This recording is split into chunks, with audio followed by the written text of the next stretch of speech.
2 weeks today marks the first long weekend of the summer, Victoria Day. And while city folk would normally head to cottage country in droves, this year will not be business as usual. So far, they've been told to stay home and away from the properties they own and pay taxes on by public health in general and rural political leaders in particular. With us now for more on this tricky situation, in Port Carling, Ontario, there's Phil Harding. He is the mayor of Muskoka Lakes. In Temagami, in northeastern Ontario, Kim Krech, the owner of Temagami Marina. And in Peterborough, Ontario, Terry Rees, who's the executive director of the Federation of Ontario Cottagers Associations. And it's good to have all three of you on TVO with us tonight. We do want to get into this issue, which has, in some respects, pitted urban against rural Ontario for a change. And we want to hear about the experiences the three of you are having. You no doubt are hearing stories about the way things are in the big cities, and in particularly in congregate care settings. I want to know what's going on in cottage country. Your worship, you want to start us off? Thanks, Steve, and good evening. It's been interesting because everyone is certainly afraid of this virus and trying to listen to the Canadian Medical Officer of Health and our Ontario Medical Officer, which basically tells us to stay home. But people have multi-million-dollar investments in Muskoka and they want to come visit. So it does create a bit of a challenge. Kim, what are you hearing? Absolutely the same thing in Temagami. We're water access only. We feel like we're being the police to stop people from coming. It's just the way it is, and we all have to be safe at the same time. Give me a for instance on what you mean when you say you feel like you're being thrust into the role of the local constabulary, if you will. They call for their boats to get to their cottage since we're water access only, and we're telling them you can't have them at this point. And what do they then say to you? Well, it's my cottage. Well, yeah, it is. And I agree that if you come here and you go to your cottage and self-isolate for 14 days, no problem. It can be managed, but we're in the middle and it's just the way it is.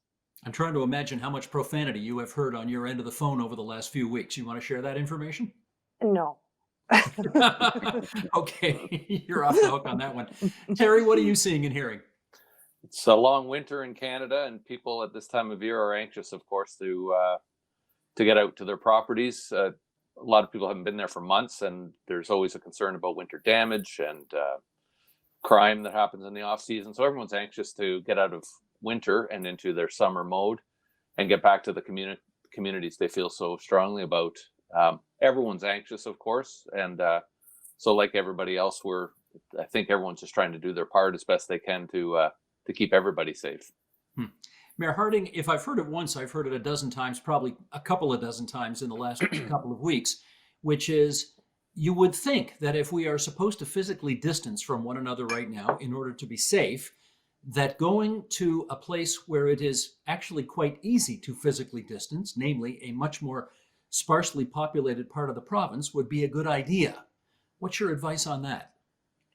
So I have to say, in simple math, we have roughly 3 million people in the GTA in the city of Toronto, spread out over about 600 square kilometers. In Muskoka right now, we have about 60,000 permanent residents year round, but we spread that over 4,000 kilometers. It makes sense to be able to isolate, to stay away from people up here. But unfortunately, I don't have enough letters after my name to be able to comment on the health and the medical advice that the province and the federal government is providing.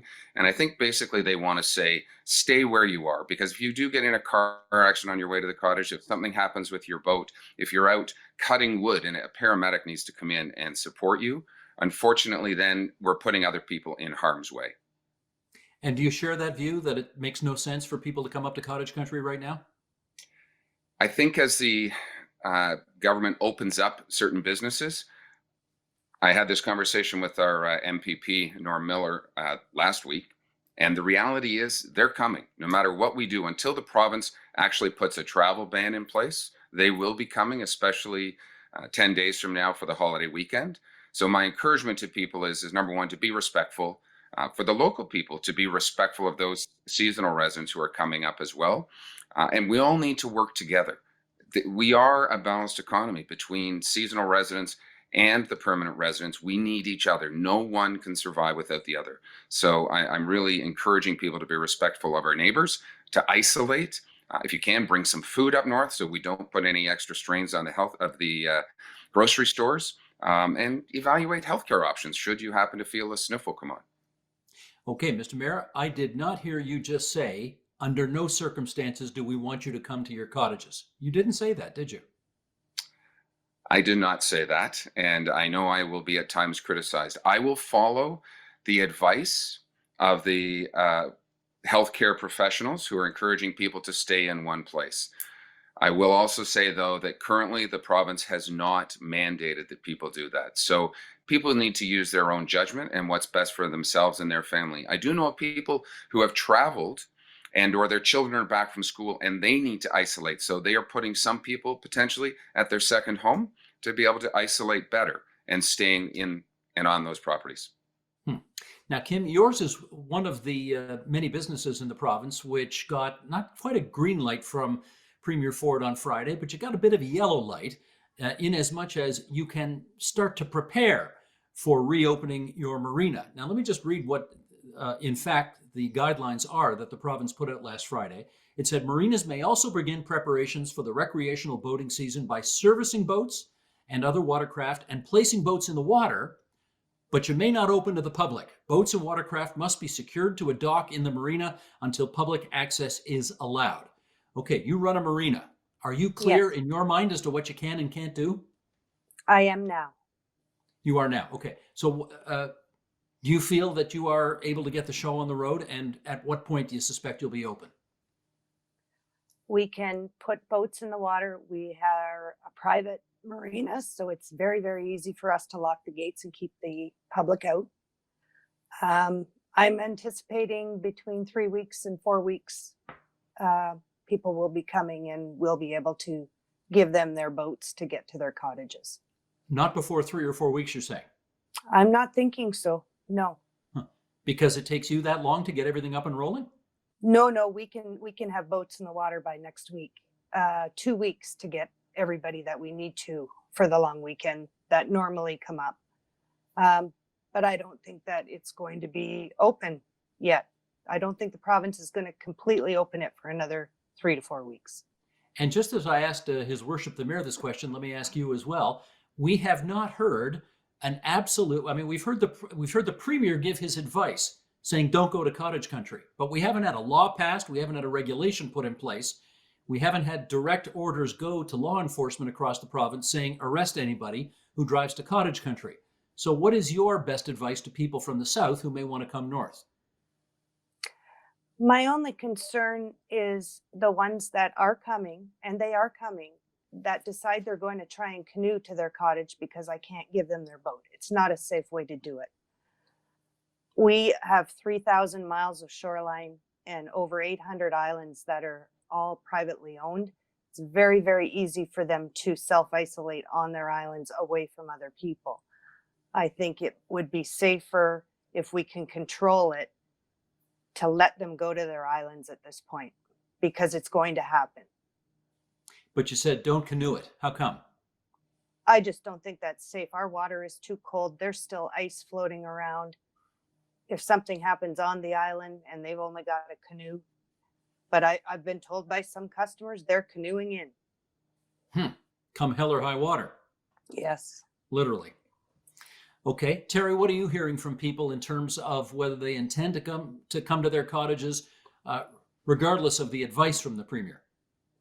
Well, there's certainly people that are already living in their seasonal homes, people isolated for various reasons there. And I think, like the mayor said, if you've got family that you might be putting at risk or might be at risk yourself, if you've got sensitivities or you're have a health condition that means you have to be away from your family, it seems like, and obviously people have taken it, that it's a logical option for them to go isolate in a rural setting where they can be on their own. Or if they have a first responder or a healthcare professional in their home, then lots of people have taken a decision to, despite what the Premier has said, to move to a seasonal home because it makes some sense for their family. And I think there is not a directive that says they are not legally allowed to be there, nor is it FOCA's role, our organization's role, to tell people whether they can or should. Although we've been strongly echoing and communicating the provinces and the health experts' advice about staying at home and isolating. But if you're there, it's possible to isolate and do it safely. Again, keeping your local retail and service providers' health at top of mind, and doing what you can to shop where you are, and certainly if you're unhealthy, in no uncertain terms, you should be staying where you are. Mm-hmm. Now, I want to follow up on that, Terry, because you have said it's not really your job as an association to police what cottage owners do across this province. But in the absence of an absolute hard, clear law, which we do not have, we have the strong admonition from the Premier, but we don't have a law. In the absence of a law, are you telling people don't go to your summer cottages? You can check our website. We've been saying this for a month or more, that we are strongly recommending that people follow the directives from the province. Again, understanding that for a variety of reasons, people may already be there. And if they are, then they have to isolate safely. So again, we're not the police. We certainly want people to be respectful and keep their communities. And we're all anxious to get back there because we contribute there as not just as taxpayers, but we're volunteers, and we support a whole bunch of local initiatives and are an important part of the local fabric of the community. So some people have better support networks in their cottage community, frankly, than they do at home, or it's a better place to isolate than in their condo in downtown Toronto. So you mentioned taxes there, and I want to put that to Mayor Harding. I'll play devil's advocate here for a second. I can imagine cottage owners saying, look, I own the cottage. It is my property. There's no law against this. I am paying property taxes. Even though I'm being told I shouldn't go there, I'm still paying those property taxes. I am paying hydro fees, even though I'm told I'm not allowed to go there. Why shouldn't I be allowed to go, given all the money I'm spending on this place? Well, I think, as Terry has suggested, that we need to follow the medical officer of health's perspectives and the best way to stop the spread of this virus. If we don't do this and we do spread the virus, traditional cottage season in summer, as we know it, is going to be put on hold, or we may not even get there. And I do respect the fact, and I think it comes down to eventually individual choice for people. And there are certain properties that need to be checked on. We have some extremely high water levels on Lake Muskoka right now, and people are coming up to check their properties to secure things in their boathouses. That needs to happen. And who am I to tell somebody that you cannot come to your cottage? Again, I put it on the individual to use their best judgment as to how they protect themselves and their families. How much talk are you hearing around the part of the province that you represent among local people expressing fears that urban people will come there and bring the virus with them? That is definitely what's going on. And I'll be honest, I particular in Muskoka Lakes walk a very fine line in the fact that 80% of my residents are seasonal residents. 20% are local, but we're also surrounded by Huntsville, Bracebridge, and Gravenhurst that have more local residents. So if we tell the seasonals to stay away, they're complaining that we have multi-million-dollar homes that we're not allowed to go to. When I tell them to come, those locals are saying, don't bring us the virus and don't infect us. I truly understand both sides, and everyone's in a no-win situation. This is life-altering. A good friend of mine, we've had one death in Muskoka Lakes. It happened to be a good friend's father. And I feel horrible for the families and the people, but they didn't spread the virus. They received the virus from traveling out of country, and it's tragic as what happened. Let me ask you a crass political question here, which is I'm sure the people who live there all year round vote. How much voting do the seasonal residents actually do? So generally speaking, our seasonal residents, we deal with mail-in ballot that we have in the past, and also vote by internet or by phone these days. So our seasonal residents do vote.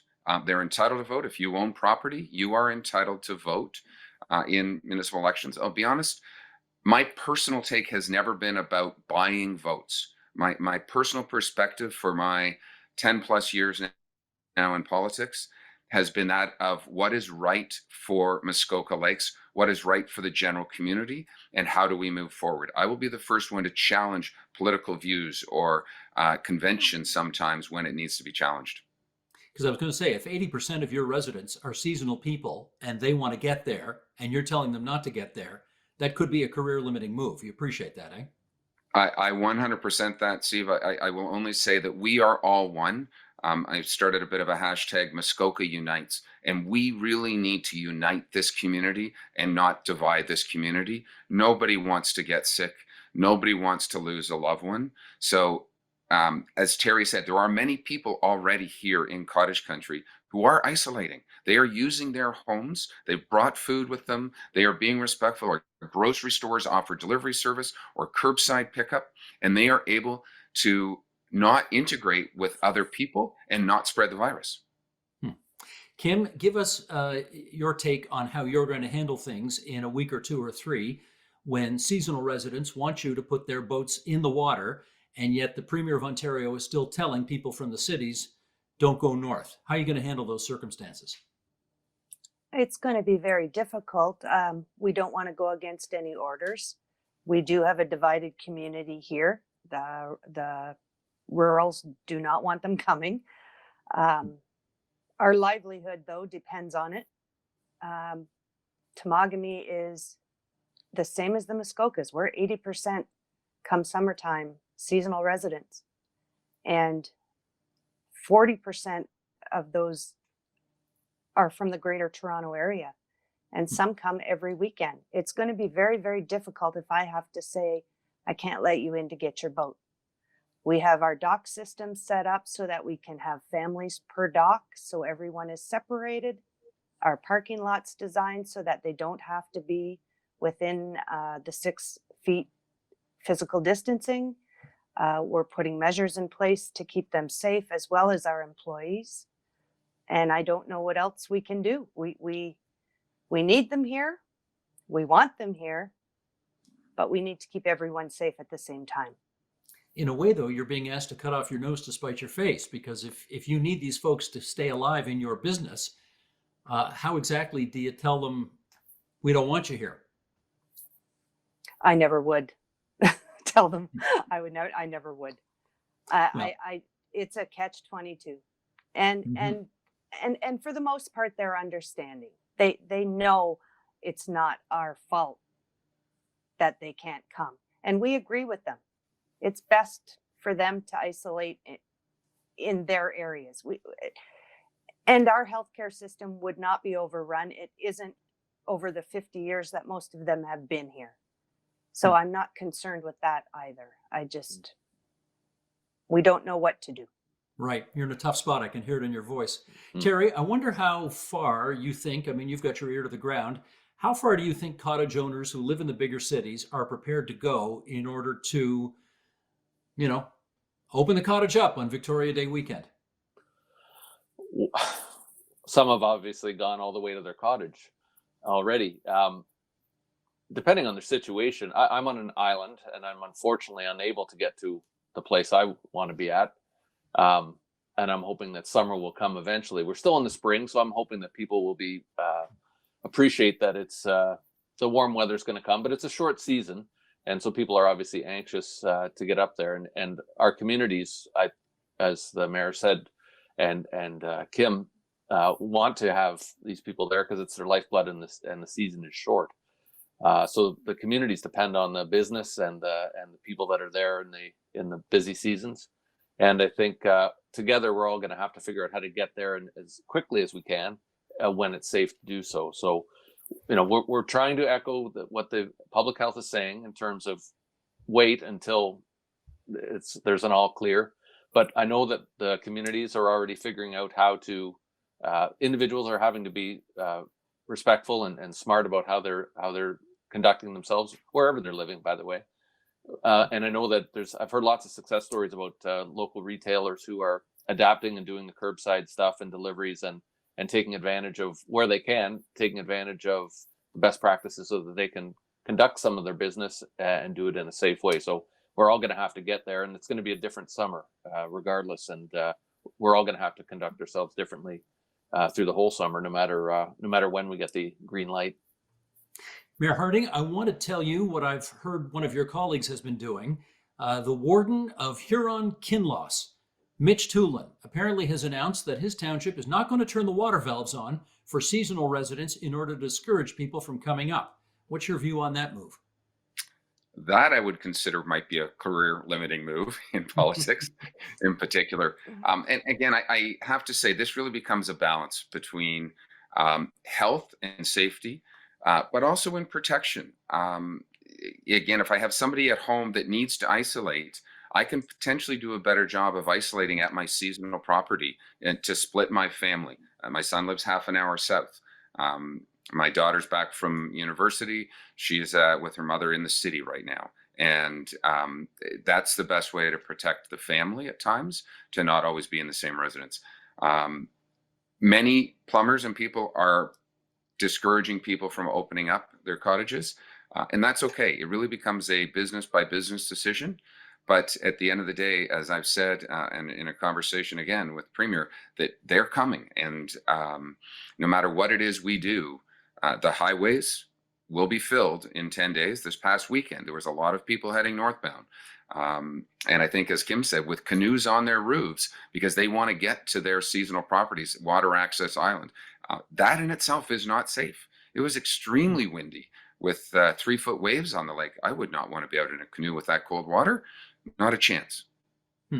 I've also heard that individuals not complying with the mayor of Huron-Kinloss's, or the warden, I should say, with his order are apparently, and this is not to say that this would happen, but apparently it's on the books, you're liable for a fine of $100,000 and a year in prison if you defy his order. You're not willing to go that far, I presume, to discourage cottagers from coming to your neck of the woods? So certainly one of the things that we've done, we've got great communication in the district of Muskoka. There are 6 lower tier municipalities, Muskoka Lakes being one of them, Bracebridge, Huntsville, Gravenhurst, Lake of Bays, and Georgian Bay. My fellow mayors and our district chair regularly are having conversations about what kind of universal messaging, what kind of protocols we want to put in place to be able to protect our residents. So far, no one has decided to sort of step out and say, we want to limit plumbers. We want to stop access to certain things. Georgian Bay is the only one. They actually declared a state of emergency because they have so many seasonal residents and water access people, so they could have some greater controls. They're the only ones who've actually closed their boat ramps. The rest of us have left our boat ramps open. But working together with our partners and my neighboring municipalities is the way I think we're all going to get through this collectively. Kim, let me ask you, in a normal summer, at what point would you have opened your marina for the season? It would have been open now, as soon as the ice is out. And when does that traditionally happen? Between now and the 13th of May. It all depends. Gotcha. And how much, can you tell how much of a financial hit you've taken already by virtue of the fact that you are you're having to delay the opening of your marina for probably a few more weeks? We're down 86% from last year. Ouch. Are Yes. you going to make it? Yes. How can business be off 86% and yet you can handle that? We've done it before. We've been here for 60 years. We've gone through the recessions and the downturns and the markets, and we've got a good staff. They've been with us from the beginning. All are long term. We know what needs to be done, and if we have to close a little bit early in the fall, everybody's aware of that might happen, and we'll do it. But we'll still be here next year. Was it your grandfather who started the marina? Yes. What year? 58. 1958. Yes.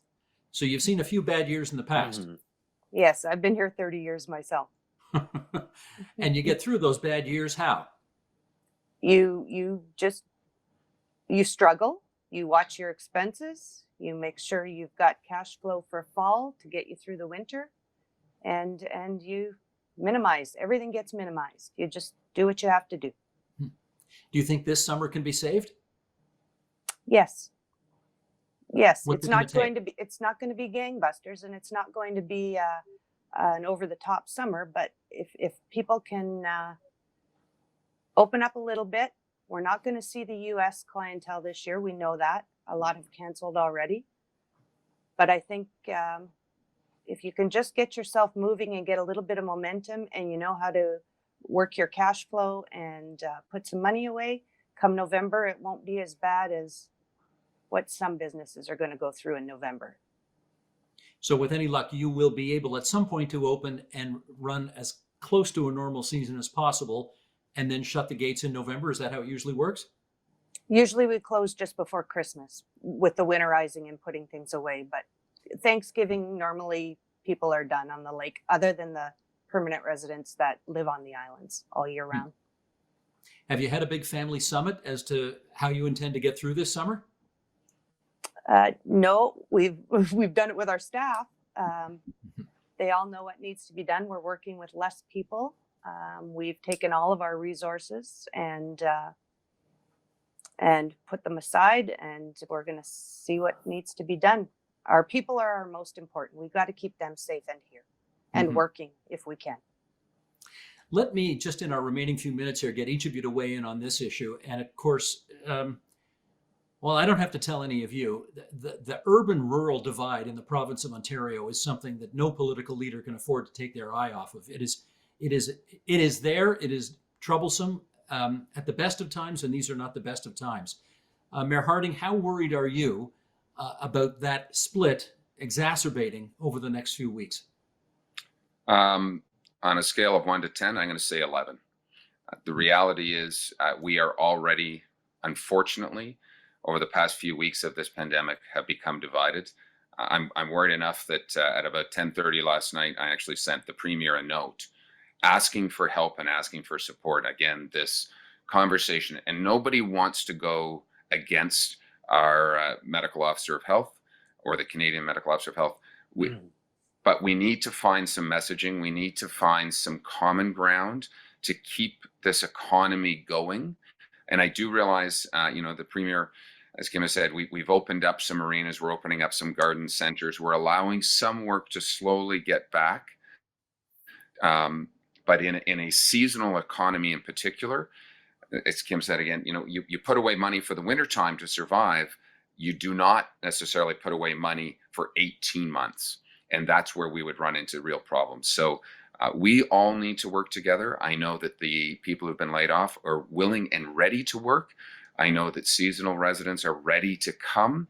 We just need to find an appropriate method and message for them to be able to be here safely and not spread a virus and work together for the future of Muskoka. Otherwise, we are going to be in trouble.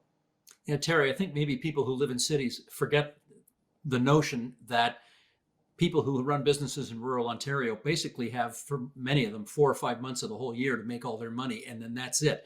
Outside of the rest of the year, business just craters. How much are you concerned about the urban-rural split in the province of Ontario right now, and that this will exacerbate it? Well, it's already been exacerbated, and that's unfortunate. I mean, our organization's been around about 60 years, and for as long as I can remember, the discussion's been about talking about being as one and part of the same community. And that's been the tone of our communications with our local municipal leadership and mayors, and certainly with all of our members. We have 500 member associations. I'll just finish by saying we really do encourage people to remember that we're in this for the long term. We're all neighbors. We all need to be part of these communities, and we all have to be respectful and figure out how to get through this together. The quality of life in these waterfront communities is dependent on not just good communal and neighborly relations, but also having a vibrant service and retail sector. And as you said, these people rely on a very short season to make a lot of their income for the year.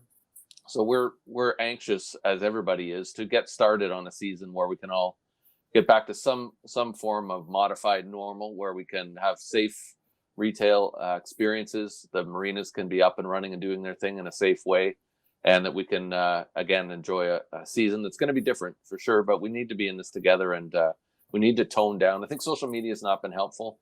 Facebook seems to be a place where there's a platform for real vitriol, and that's not been a helpful conversation for the most part. But it also allows us to connect when we're not in our communities, and I think there's opportunities to build bridges, and we better start pretty soon. But I mean, we've all been in this together. We all are in this together, and we're going to have to work our way through.